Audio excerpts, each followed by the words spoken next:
Hi, Sam. Hey, how are you? Good. How are you doing? I'm good. It's good to be here. Good. I'm very happy we finally connected. Yeah, it's been a while. You've been busy, so I'll forgive you for that. Thank you. No problem. Thank you. I'm really excited to talk to you because I think this project is something that's really good for where we currently live here in Miami and potentially for the wider world. So I'm very excited to hear about it. Why don't you go ahead and introduce yourself and tell me a little about what you're doing? Yeah, my name is Sam Payrovi. I am the founder of Elixir, and Elixir was actually spun out of House, which I'll tell you a little bit more about. Okay. But I come from a finance investment banking background, spent 15 years in New York City working on Wall Street, moved into the startup world almost exactly 10 years ago now. Okay. Ran a retail tech company, which became a hospitality company. Custom House in New York City, and then we opened one up in Miami at the Faena Bazaar, which is across the street from the Faena Hotel. Yeah, I had many good nights there in the sort of the end of the pandemic times. Yeah, that's right. And that's how we met. Yeah. And then that became House, and then Elixir was spun out of that. So that's me in a nutshell. Grew up in California, lived in San Francisco, LA, New York, and now Miami. So I'm really happy about getting to see so many different places in my path. Tell me sort of the journey from Custom House, New York City, to Custom House, Miami, to House, to Elixir. I want to know that. Yeah, there's quite a bit. Custom House was a venue that we opened up in New York City, and a lot of people had a hard time pronouncing it because it's CSTM Haus, and they're like, what is that? System Houses? But it's Custom House. We launched that venue in January of 2020. And good timing. 2 months later, it was COVID. And this is where things immediately took a crazy turn. So we had a huge loft, long-term lease in a very expensive neighborhood called Meatpacking District. And then COVID hits, right? Yeah. So March 10th, we had our industry event launch. And then March 13th was the Friday the 13th of COVID. Mm-hmm. We went home for a few weeks and tried to figure out what's happening. What are we doing? How are we going to get through this period? The whole world was scrambling, right? So nothing unique to us. And we got the idea to partner with New York City and basically just say, look, we have a space. We know a lot of people in manufacturing. Can we make face masks? And they came back and they said, we don't need face masks. We need face shields. Yeah. And long story short, 3 weeks later, the city of New York gave us a contract to make by hand 250,000 face shields, which made us the largest of 17 makers right away. And then pretty quickly, we thought we were behind schedule, and they called us and said, no, you guys are actually the fastest, and your quality is the best. We're going to double your order. So we went to 500,000.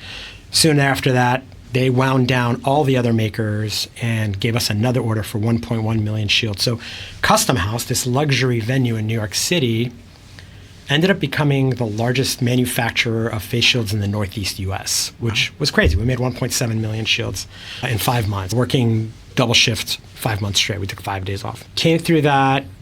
By the end of 2020, we reopened Custom House. Things were getting on track with COVID, weaning off a little bit. But then sure enough, it came back a little bit. We actually said, let's go down to Miami, which was always part of our plan. We just thought Miami would be our third city. Little did we know it would be second. The nature of COVID, we came down here and we opened up a second venue at the Faena Bazaar. Okay. Beautiful space. Beautiful space. It's a 4-story building. The rooftop bazaar is terrace. Exactly. Atrium, penthouse, overlooking both the ocean and Indian Creek, which is very rare to get the double view. Yeah. And we ran what was intended to be a 5-month pop-up private members club and event venue. And it was going pretty well, so we took it to 9 months. But we were really there trying to figure out, where do we want to be permanently in Miami?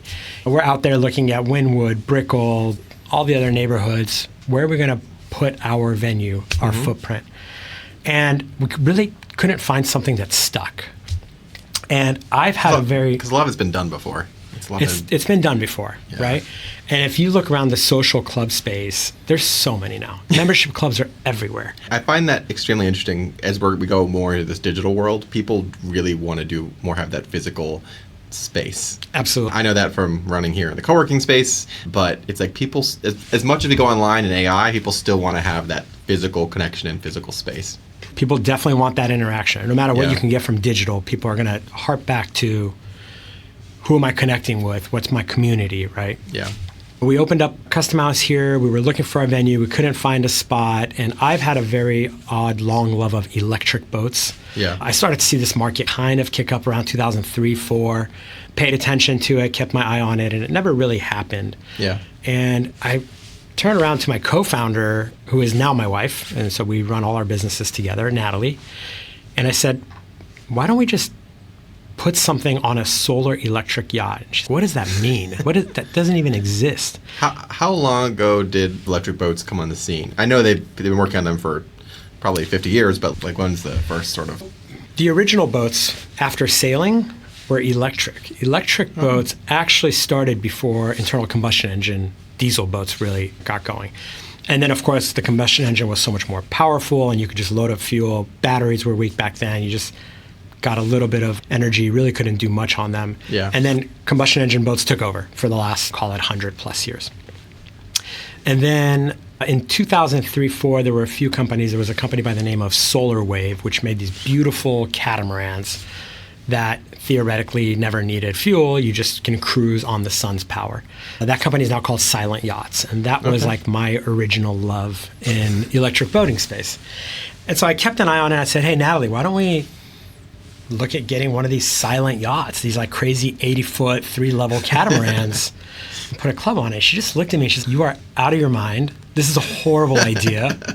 Stop it. Just stop. What kind of club is the question, though? Yeah. Like, are there poles involved? That'd be very... Every boat has poles. She talked me off that ledge. Okay. But she would still see me like at night watching YouTube videos of other solar electric boats. This is like 2018, 19, 20 now, Okay. right? 21, 22 actually. Things that are starting to come around. And then one day she saw me looking at a video, and I was talking to my friends about doing a fantasy football draft party. Okay. On a solar electric boat. She said, what are you doing? And I'm like, yeah, check this thing out. It's called the Arc Up.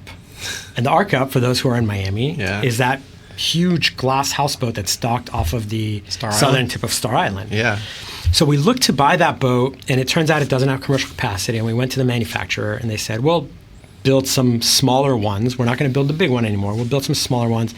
They're solar electric. And when Natalie saw that, she was like, oh my God, this is different, right? This is not just another yacht. This is a solar electric, very forward thinking. I think you need to explain a little bit about what Arc Up is. Like why is it special, and why are they using it off Star Island there? Yeah, so Arc Up is just a manufacturer of these new wave of solar electric boats. So what they've done is they've taken the concept of the Dutch boat, which in the Netherlands, people don't think of their boats as a home or a boat. It's really almost one thing. Yeah.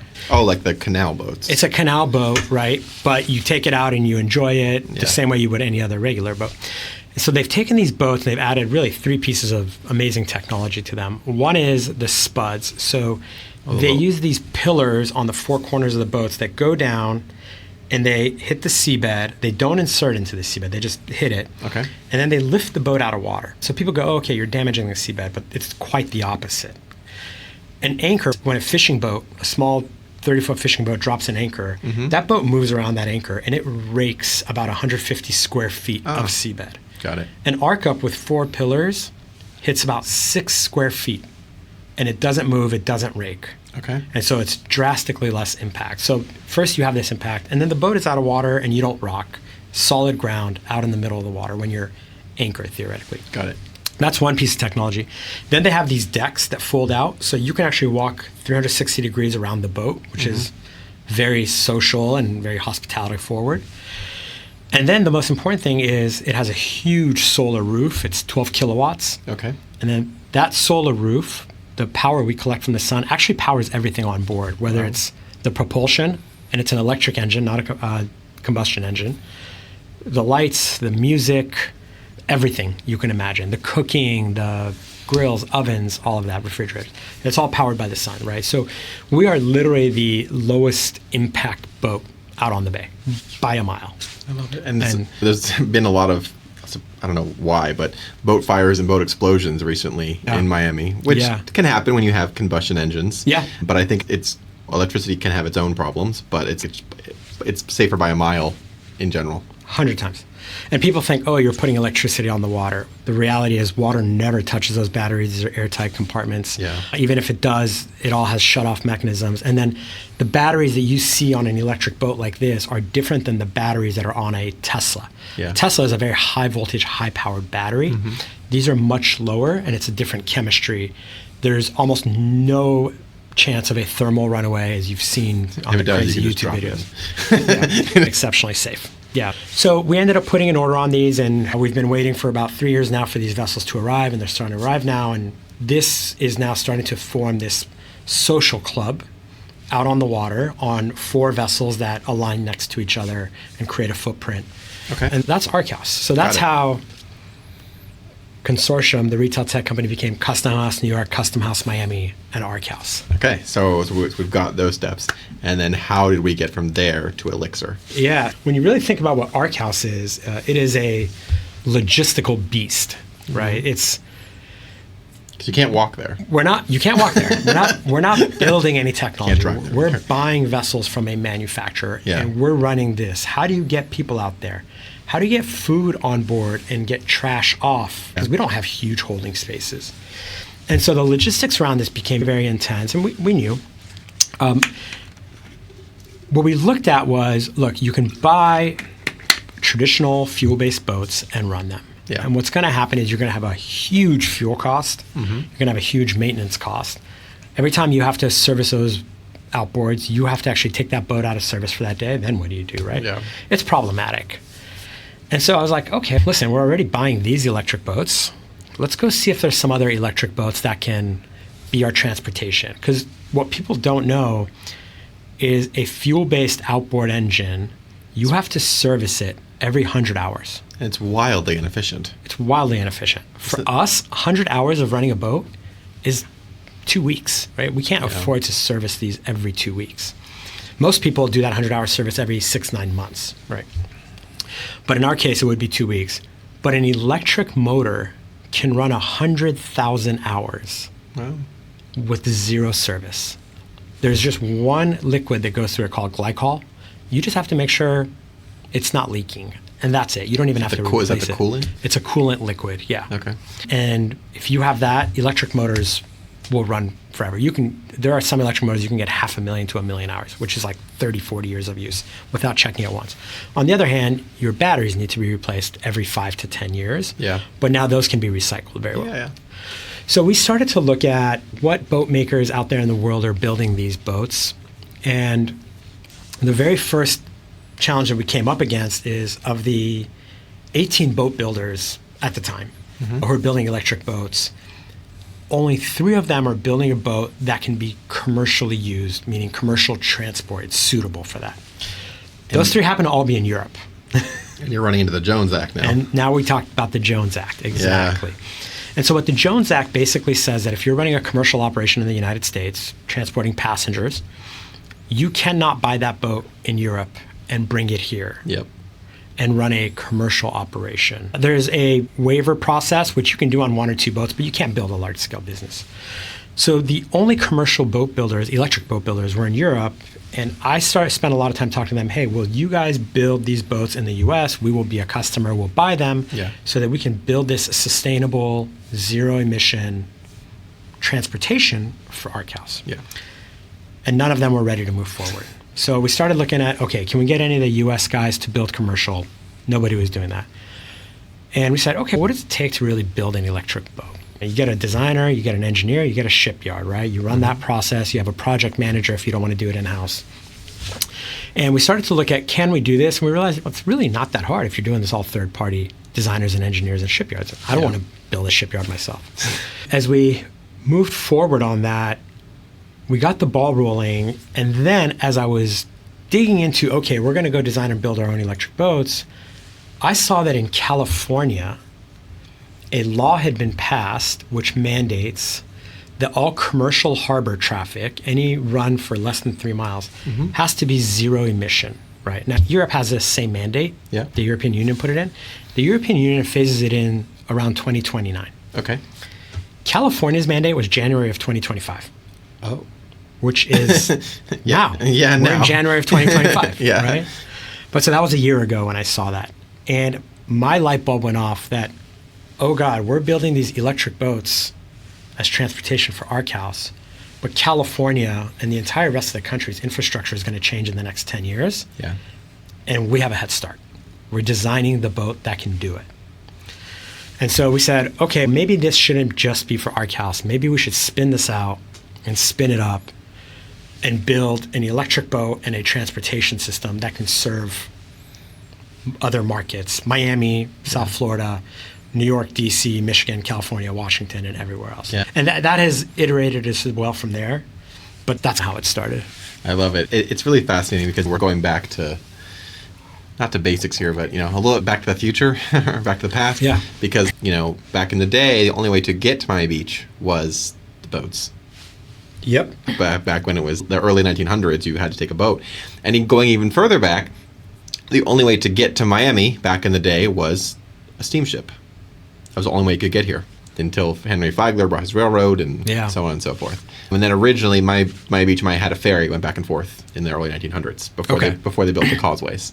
Oh, before the Causeways. Yeah, before the Causeway. So that was how they got there. And then other roads and stuff. But it's because you have this resource or network, waterways. Yeah. But the things that go on the waterways are so wildly inefficient that it doesn't make any sense. They've been trying to do this at least here in Miami Beach for 25 years or longer. We had the most recent one, and the city even tried subsidizing it. The county tried to subsidize, and they couldn't even make it work that way. Yeah. Which was a little sad, because I think overall it's a good idea, but you have to have these innovative ideas like electric. Yeah, what's interesting is around the time we were looking at building our own boats and what's the shipyard going to be? Are we going to scale this up for other places and build a lot of boats? I reached out to a local politician friend over on Miami Beach and talked to him about where do you think is a good shipyard area where we can build something like this? Yeah. And he said, tell me more about what you're doing. And I said, well, I'm building these boats that are electric. They're water taxis. They're not ferries. They're not your big ferries. They're smaller water taxis. And he said, I've been trying to get this going for 5 years, and I can't believe you're bringing this to my door.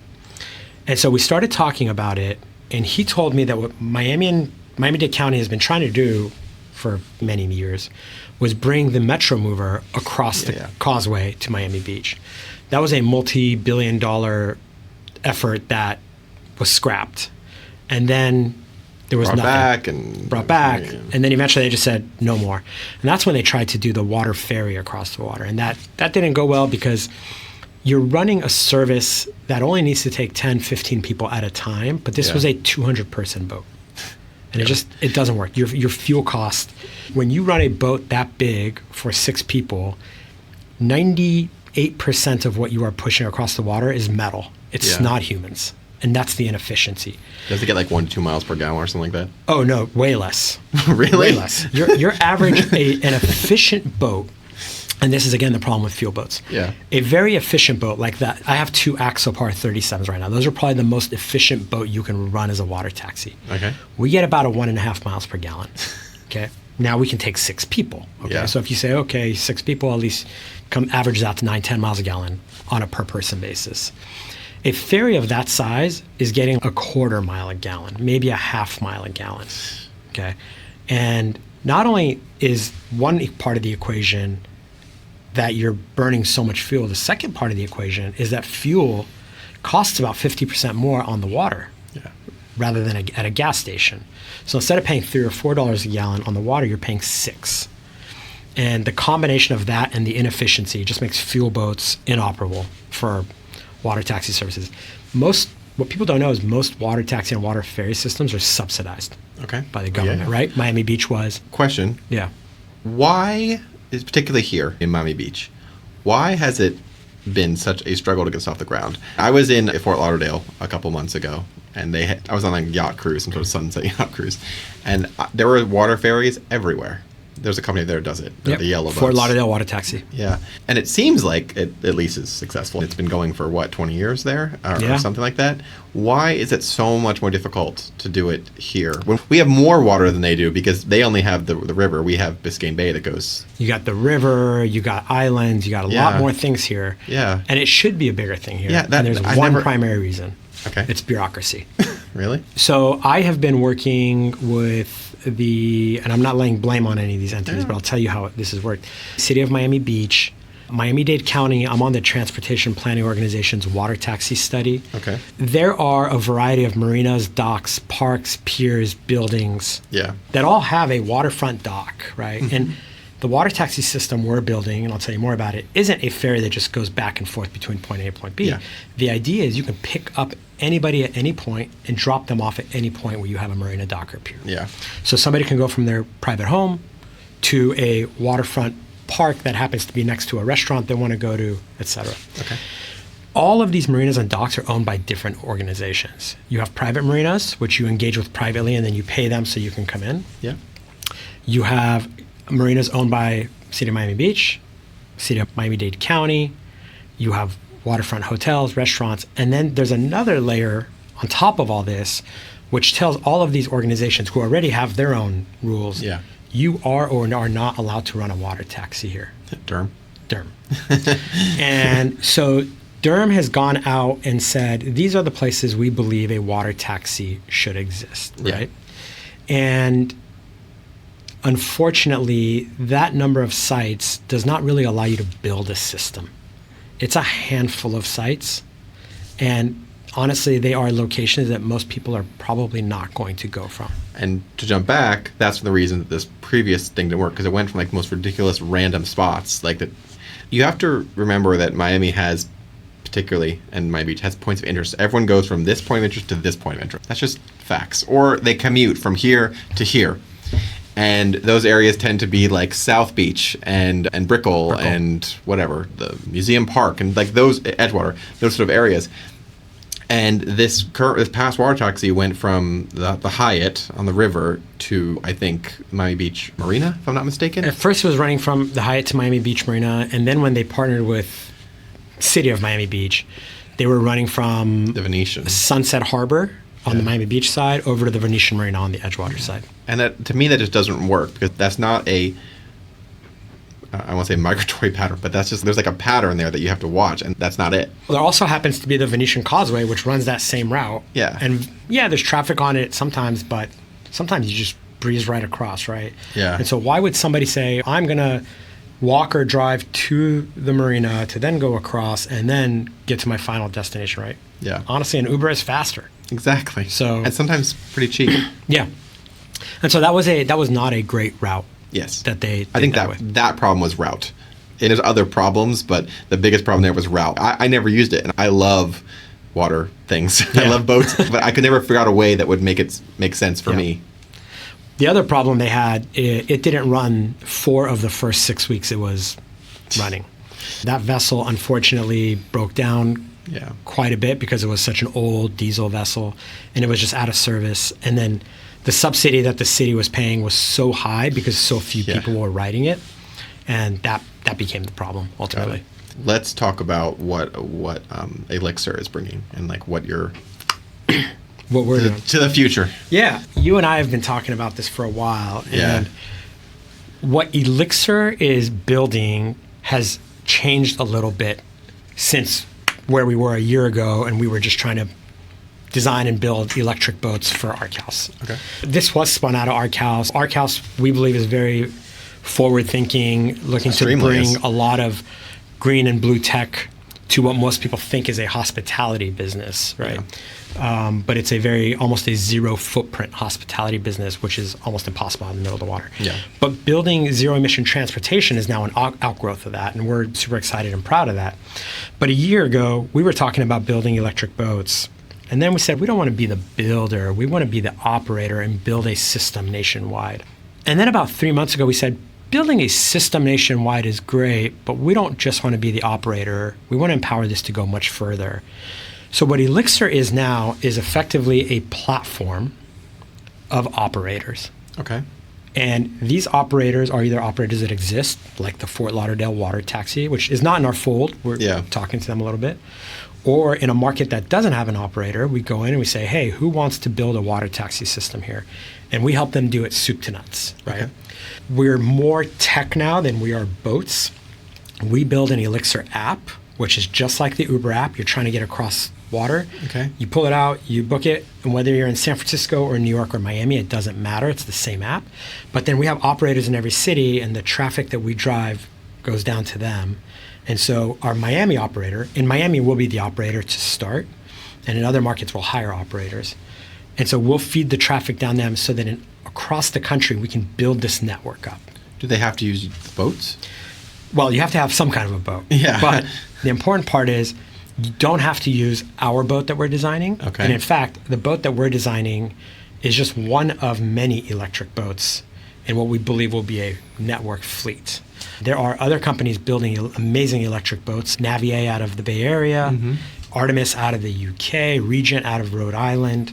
We think those are going to be our three primary partners. And so Elixir, there'll be 4 vessel types really, right? So we'll look at each market and we'll say, okay, based on the routes you are running or intend to run, we're going to slot you in for production of these vessels. And by the way, you can't buy those vessels right now. We're about a year away from being able to buy them. You'll get 1 of these in 2025, 2 of these in 2026, and 2 of these in 2027, and 4 of these in 2028. Okay. And we put that plan out. But then the question is, what do you do now, right? You don't want to sit here and wait 2-3 years. Yeah. So we give them fuel boats Okay. through our platform, just the Axopars that we have, and we start running a system. And each operator in each market starts to build up their water taxi system, and then we transition them over to electric. The other thing, when you transition people to electric, you got to bring in a charger. So bring in the infrastructure. Multiple chargers, right? Yeah. And so that's a very big infrastructure lift. And so there has to be financing on the back end of this, which is not us. We're a startup, right? But we have 2 financing partners that are going to finance all of this for us, right? So all we have to do in a given market is either show that we have a government contract or we've generated enough demand on the Axopars. Okay. And then they will bring in they'll finance the chargers and the vessels to get built and come in. Got it. And that's how we build it over time. Okay. And then where this gets really interesting is our integration with rideshare companies. And so let's just talk about Uber for a second. Yeah. They're the big one, of course. There's 2 really important integrations. One of them is first and last mile road. So again, if you live in the middle of Miami Beach and you're trying to go to the middle of Miami, you're not going to walk, take the boat ride, and then walk again, right? Yeah.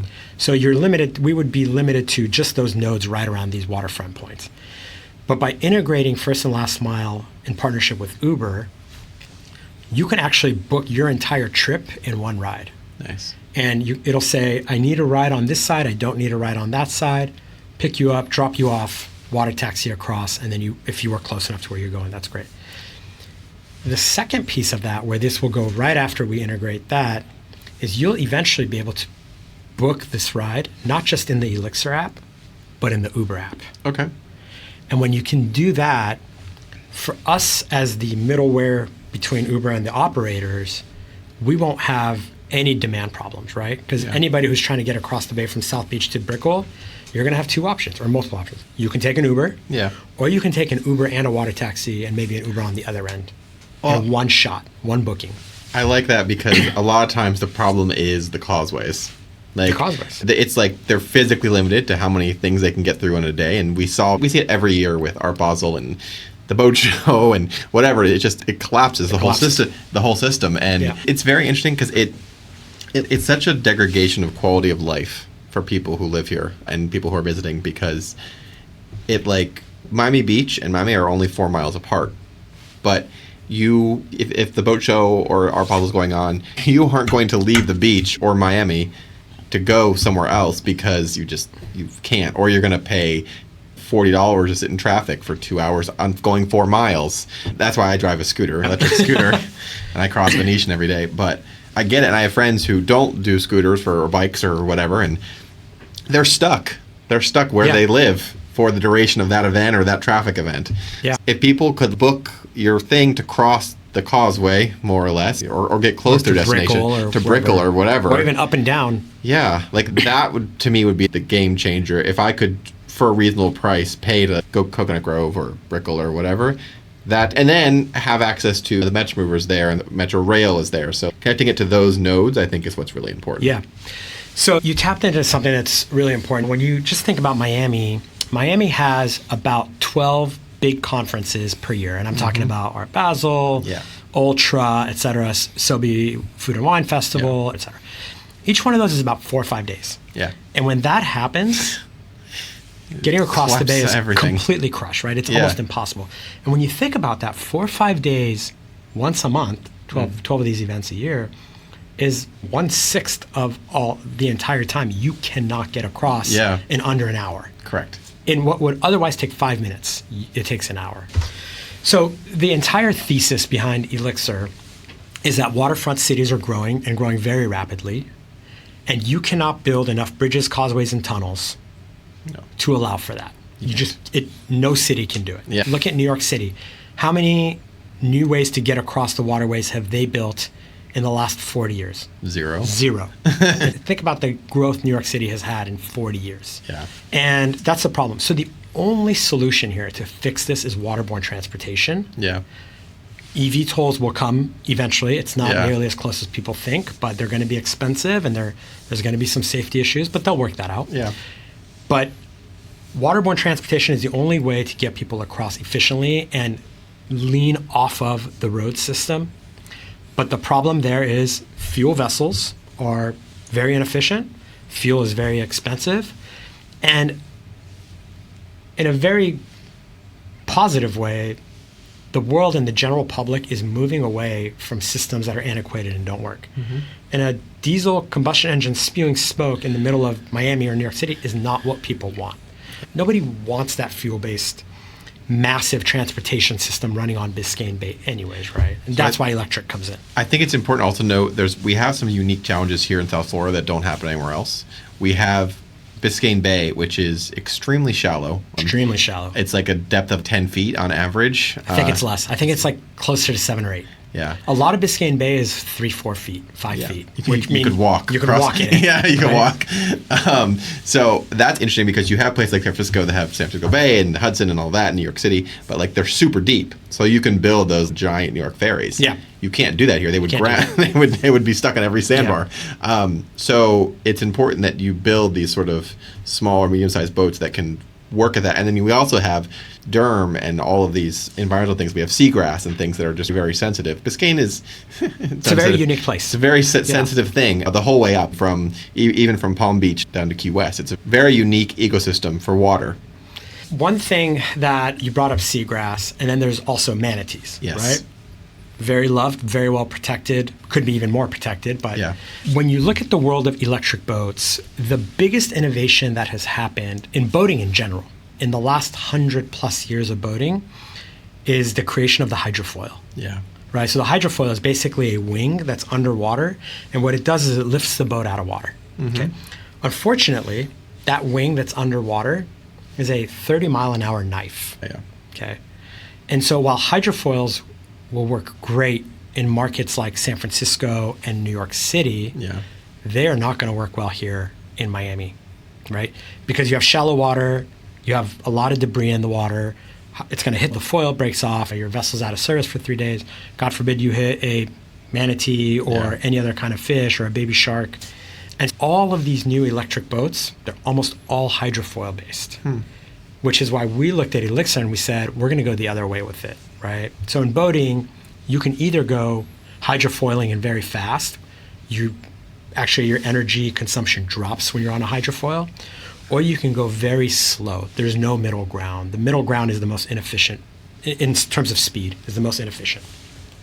And so we said we're not going to build a fast hydrofoiling boat. We're going to build a slow cruiser that is a catamaran and is exceptionally safe, not only for the passengers aboard, but for the seagrass and the manatees. Yeah. And so that's why the Elixir vessel, which we recently named it the E1, is so important. Okay. But the Elixir vessel, again, is not the only vessel that's going to run, right? So one day when we build a Miami operation, and then we partner maybe with Fort Lauderdale, or we build another operation up in Stewart, we're going to connect all these nodes, right? Mm-hmm. The Elixir vessel can't do that. They're too far. Yeah. So that's when we bring in Artemis or when we bring in Regent boats. These are hydrofoiling boats. They won't foil in the bay. Yeah. They'll go out into the ocean, foil on their way up, and then come back in and connect. Yeah. And they'll connect to Elixir E1 boats, which will distribute and fan people out in those shallow waters. Very cool. So we have a whole You're distribution plan. It's the kind of the whole like hub and spoke model that the airlines use. It's exactly what it is. Yeah. And I'll tell you one more piece, and I've mentioned this to a few people. This is where the sci-fi stuff starts to happen. But all these vessels don't have to go to a marina to drop off and pick up passengers. We can actually do it in the middle of the water. Okay. And it doesn't happen with one boat pulling up to another boat because that's not a safe way to transfer people. But the same vessels that we are buying from ArcUp for the Arc House Social Club actually make amazing floating depots. Okay. You can have a restaurant and a bar on there. The Artemis vessel can come, drop off its passengers it brought from Stewart or Fort Lauderdale, and then the Elixir vessel comes and picks you up and takes you to either the river or Brickell or Edgewater or Miami Beach, where you're going. Yeah. That's what we see happening in the next 5 years. That's really cool. Yeah. I love it. Super exciting. Yeah. Something else I want to touch on with this is we've been talking about how many of these potential ideas have failed over in the past 40 years, 25 years. And for me, it really boils down to one thing. You can make an efficient boat, you can make it good, but there's two things. First of all is the cost to the end user. That's the first one. Right. The second one is a sort of branding problem because here in Miami it's a wonderful place to live, but we also have some of the probably worst income inequality in the United States right next to each other. And we also have people that that live out in Little Havana or Kendall, and they have to commute to the beach to work in the hotels or whatever. So what has happened with a lot of these tax services that have failed is they've targeted them towards tourists and the moneyed set. That's right. Rich people. And what happens there is once you get that branding or that idea, people the locals and the government don't really want to support it anymore. And that's, for me, is I think what has caused a lot of them to fail is because they go for that target. Because that's where the money is, people who can afford to pay it. Yeah. But the people who need it are the ones that drive from Kendall or Little Havana to work in Fontainebleau or whatever. Yeah. I wanted to get your take on that. When you think about running a waterborne transportation system, you have very heavy costs, especially with fuel-based vessels. On electric, you're dropping your fuel costs, but you still have your vessel financing, marina, insurance, all those things, right? Yeah. So you have to cover those costs unless the government comes in and subsidizes it. Yes. And again, most big systems are subsidized by cities. Just random fun fact, I don't know the percentages, but like when you think of something like the Metro Mover, or the Metro Rail, only I think 30% or less is from the fare box. Yeah, that's something along those lines. Yep. I'll give you the New York City example. So New York City is struggling big time with the New York City ferry right now. Yeah. They charge you $2.75, the same price as a subway ride to the user. The city subsidizes $8.50 on top of that. Okay. So 80% of the total ridership is coming from subsidy and 20% from the actual user. Correct. That model doesn't work. So what we're building in its early stages right now, because we are not running at the volume, we don't even have enough boats to run at volume yet, right? We offer two services. One is what we call our private service. That's almost like an Uber Black, right? You can take 6 people, and we'll get you from any point to any point that we currently have access to, and that list is growing every day, and that's $150. That's a premium price point, right? Yeah. So that's $25 per person when you divide it by 6. Still not bad, though. Still not bad when you look at it that way, right? And most people think, okay, I'm going across on a boat. These are very nice boats, right? I was a model for one of them. Exactly. And so that's one service. But then the other service is what we call our social service, and this is really more of a ferry service. Mm-hmm. And so we are pinging back and forth between Miami Beach and Brickell right now, and that's $25 a person, right? Okay. You can book that individually, right? And you got 1 person, 2 people, 3 people, that's great. But the reason these are priced right now at $25 and $150, even though those seem reasonable, and they are for a good portion of the public, but not for everybody, is because on these boats, we can only take 6 people. Yes. When the Elixir E1s come in, we can take 38, right? And so we're not a ferry taking 150 or 200. We're not a 6-person taxi. We're somewhere in this middle range. And that middle range is where the efficiency really kicks in, right? So middle is bad for speed, but middle is really good for capacity. And so the service that we believe is going to take over this ferry, the long term of this social service, is that yes, it has a route that it's going on, but it has some flexibility on that route. So if it's going from Miami Beach to Brickell and you want to do a custom stop, you can do that. You can drop 2 people off here, add 4 people, add 4, drop off 3, drop off 6, add 4 in a generic route. Google already has that technology built in. We just have to integrate it into what we're doing. Yeah. And so that's what will win out. But when the Elixir vessels get here, that $25 ticket to cross the bay is going to come down to, it's going to be an average of 10. It'll either be $7.50 for a short cross bay route or $12.50 for a long cross bay route. So the Sunset Harbor to Edgewater, $7.50. Miami Beach Marina to Brickell, that'll probably be $12.50. Okay. Those prices are affordable to the general public. Do you have any plans to offer like a commuter pass? Like Absolutely. Like a limited? Yeah. Very cool. Definitely. We'll probably sell them in packs or weekly or monthly passes. I don't know if you've been following along with Brightline. It's one of my favorite transportation. I love Brightline. Yeah. So they recently a couple months ago, they got rid of their commuter pass because their long range service was too popular. Oh, really? Yeah. So from like Miami to Orlando was really popular, and it was filling up all the seats, so they couldn't fill it with commuters. Got it. Interesting. And that's where they make their money. They don't make the money from Miami to West Palm Beach and such. But it was a big brouhaha, and everyone was mad about it. So the federal government actually stepped in and gave them some sort of grant. So they're going to add more train cars. Based on that, they're going to be able to bring back some sort of commuter type service. That's amazing. Yeah. Yeah. Like I said before, I think, this is just from my marketing and branding perspective, is what's going to make Elixir successful is if you are able to balance your target market between the tourists and the leisure people versus the people who really need it. Yeah. That to me is personal, and I don't know your business plan, but I think that to me is would make it successful and would get you the governmental and regulation support. So Elixir is actually not designed for tourism at all. Okay. Right. I think it will be very popular. I think people who want to, if you're staying in Brickell and you want to go to the beach, you can ride it, right? But it is not I'm going to enjoy the ride across the bay, right? It's a very enjoyable ride. Yeah. But that's not the purpose of it, right? It's the intention is for it, to the extent we can, speed it up, shorten the ride, get you across in 15 minutes, right? We don't want to cruise and do that in 45 minutes. So tourism less, but we really focus on the leisure and the commuter. Our private service is really for the leisure rider, somebody going from a near waterfront to another location near waterfront. And our social service, the more ferry service, is intended to become a service for the commuters.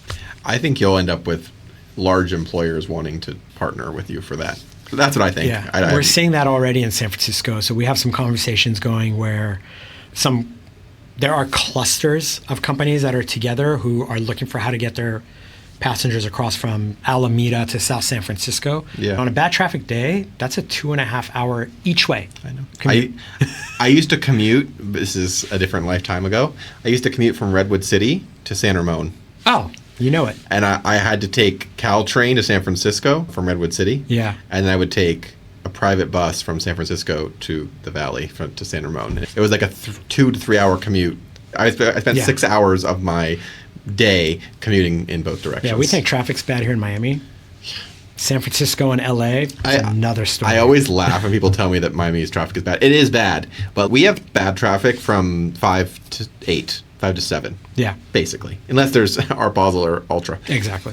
LA, you can be at 2 a.m. and the traffic is... The 4 or 5 is bumper to bumper. Bumper to bumper. And like, where are all these people going? Yeah. But no, I'm really excited about this. I think you have a good idea. I think there's so much potential. And Miami, just this market, is growing so much, and there's so much happening that I think as it develops and gets more, we have to figure out a way to take pressure off the road system. Like, it's non-negotiable. Even since I moved here 8 years ago, the traffic has gotten definitely immeasurably worse. But I think it's also because the city is growing and it's dynamic. If the city wasn't growing and there wasn't as much traffic, I might be worried. But it just, I don't know. I think it's really good. And I think we will eventually get Metro Mover or something over to the beach someday in some lifetime.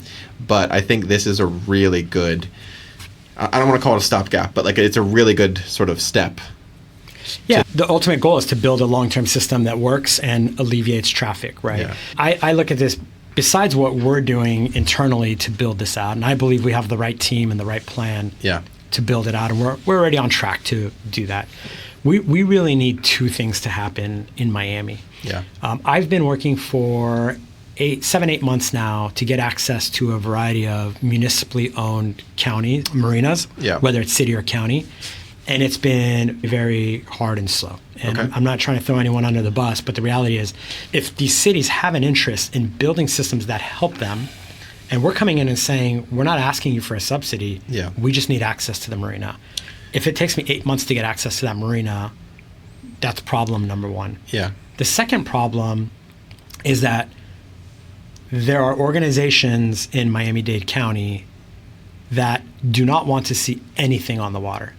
Yes. If they had their way, you would not be allowed to kayak on the water. That would be too much of a risk. Yeah. And you have to balance this concept of what are we going to do on the water? What are we not going to do on the water? What's safe? What's not safe? Oh, but we need transportation. Yes. Right?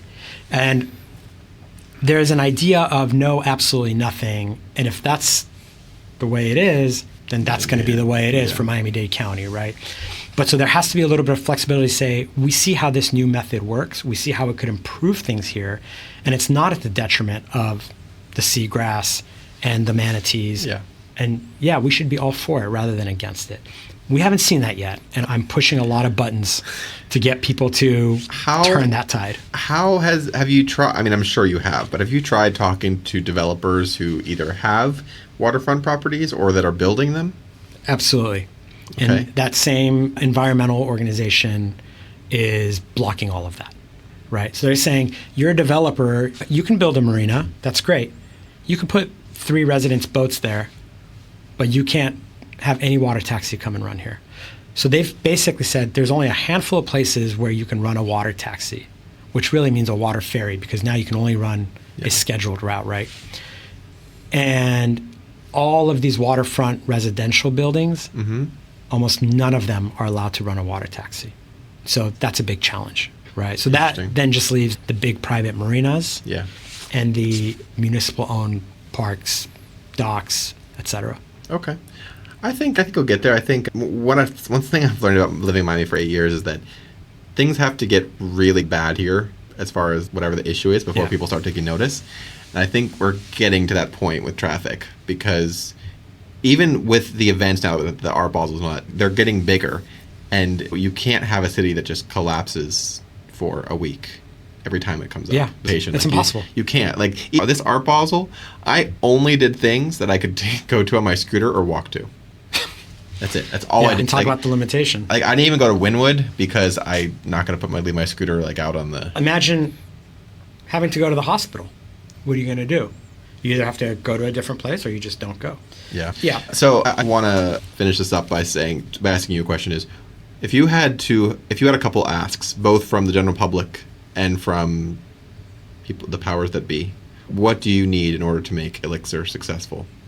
From the powers that be, I'll address that first. It goes right back to the 2 big problems I mentioned. The process by which we get access to these marinas and docks so that we can run a service for the residents of this city has to get better, right? Okay. I'll add a little more information to that. I mentioned I've lived in San Francisco, LA, New York, and Miami. The BTR process here. What's BTR? It's a business tax receipt. Got it. It's what you need to run any business. Yes. Is the most archaic thing I have ever seen in any government organization ever, anywhere. I can, in any other major city, walk into City Hall and within 30 to 60 minutes have a piece of paper that says, Sam, you're allowed to run a business. Got it. In Miami, I have to apply for a BTR, apply for a certificate of use. The county inspector has to come check out my sewers, check out my fire, check out the building. We talked about this here, right? It becomes a 5-6 month process just to get a business license. So if I'm a developer at home working on my laptop, county has to come and inspect my building sewer system. Why? That makes absolutely no sense, right? And that is one piece of issue that we've had, is just getting these businesses set up, which has taken 5-6 months, but then getting access to the marinas. That's the first thing. And then getting these environmental organizations to say, hey, you're actually the company that's trying to do things the right way.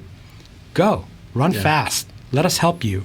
If I want to run a hydrofoil vessel at 50 miles an hour up and down the channel and put manatees at risk, okay, stop me. That's not Yes. something I should do. Yeah.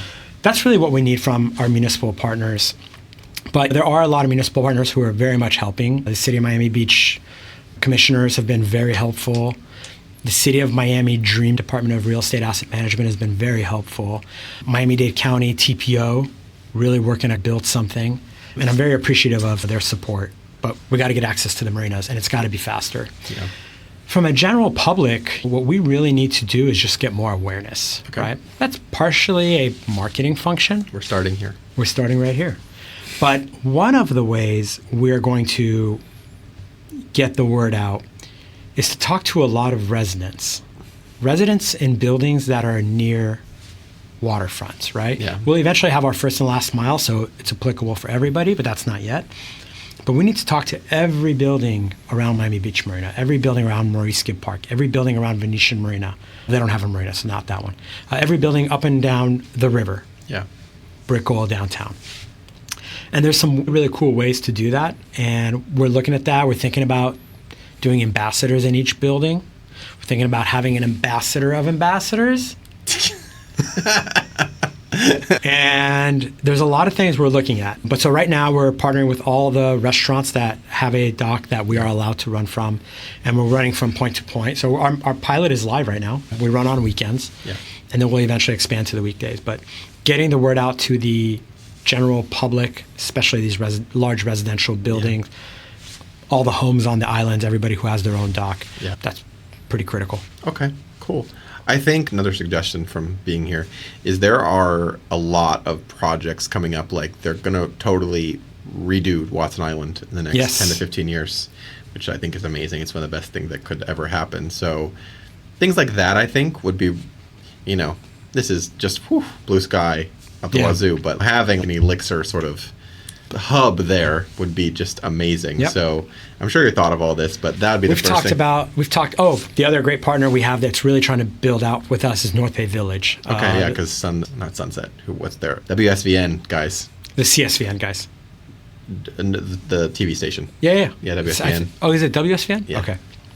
Yeah, they want to do their mini Brickell over there. Yep. And Continuum is building a bunch of properties on the northeast edge over there, so we're talking about them. But I know the mayor, by the way. Streifeld? Or the former mayor, Latham? The girl. Rachel Streifeld. Yes, yeah. Yeah, we've presented to their whole commission board and I've been speaking with the vice mayor, Dr. Shervany, Yeah. in fact, yesterday, about how to build there. But they don't have a marina that can support Really? a water taxi. It doesn't exist. And they can't build it? They could build it. It has to get permitted and approved, and that's going to require the county partners to come in and lax up a little bit on where you can run a water taxi. But we have talked about that site, and in fact, I emailed about that site yesterday. Nice. It's a big project. Yeah, but imagine the Continuum residences that are going to start there. I actually see a future where we have, for this to work well, you need a few hubs, right? North Bay Village, maybe even Aventura, Watson Island, maybe something on the Miami Beach, Miami side, because we also need chargers, right? And we don't need a charger at every stop, but we need a charger at one out of every 3 of our larger spots. Yeah. And then we can service everybody anywhere. But it's all a matter of time. We just got to get our pilot more active, running, and then build into it. Yeah, I'm excited. I can't wait to try it and maybe help you guys out with some marketing type things. But yeah, thank you, Sam, for talking. I appreciate it. Thanks for having me in. It took us a minute to get together, but you've been so busy. But no, I'm excited, and I think this really has potential to not only change Miami, but water-based transportation in general. I'm legitimately excited about it, and I don't want to say I've been around the block a lot, but I don't get excited about everything that comes along in this. I'm very excited about. So I appreciate it. I've seen your excitement, and we're going to talk about some things. Nice, cool. Well, thank you again. It was good to see you. Buddy. Thank you, man. Absolutely. Good seeing you.